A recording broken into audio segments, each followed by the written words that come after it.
francs, c'est pas chez nos confrères et consoeurs commerçants béninois qui les revendent.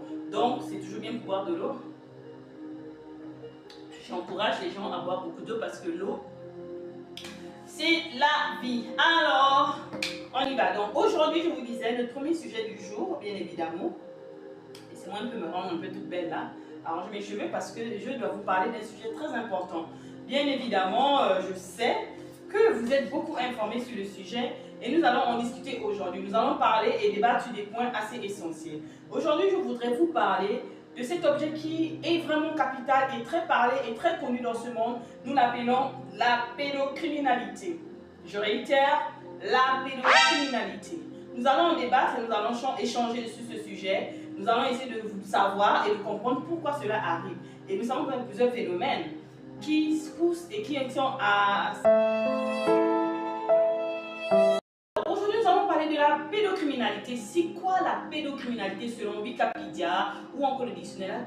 La pédocriminalité est généralement désignée comme une criminalité contre l'enfance, contre les enfants. Bien évidemment, cela inclut des actes tels que la pédophilie, et nous savons ce que c'était abus d'un enfant. C'est ça la pédophilie, hein? Parce que ce sont des projets où on va dire des actes posés hors norme contre encore des innocents, des petits-enfants. En d'autres termes, cela pousse aussi bien évidemment à l'exploitation S, parce que les réseaux sociaux nous empêchent de dire toujours les gros mots, donc je dirais S, vous comprenez, des enfants, dans toutes ces formes. Ce qui pousse encore plus loin, on voit que ces enfants sont abusés, et pas que les enfants, et les femmes aussi, ce qui emmène souvent à la prostitution.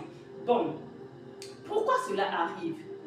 Nous avons vu, et selon les recherches que j'ai faites, il paraîtrait que ce sont plus les hommes qui sont les prédateurs, et les femmes sont les victimes et les enfants. Pourquoi? Parce que de manière générale, selon les études qui ont été faites, il y a un grand nombre d'hommes qui ont été affectés par ce phénomène.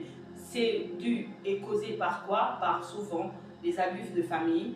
Peut-être dans leur enfance, ils ont été abusés, des hommes comme des femmes bien sûr, hein, mais la plupart du temps, ce sont des hommes qui ont été très traumatisés, ils ont été abusés dans le passé, pendant qu'ils étaient jeunes, que ce soit par quelqu'un de proche ou de loin, et souvent ces derniers, à cause des problèmes psychiques, mentaux, ils se sont mis dans une peau de revanche. Sans le savoir, sans le faire exprès, ils prennent une position, et cette position cause du mal et du tort à une nouvelle génération. Et généralement, ce sont eux qui récidivisent encore et encore sur des jeunes femmes, sur des jeunes enfants.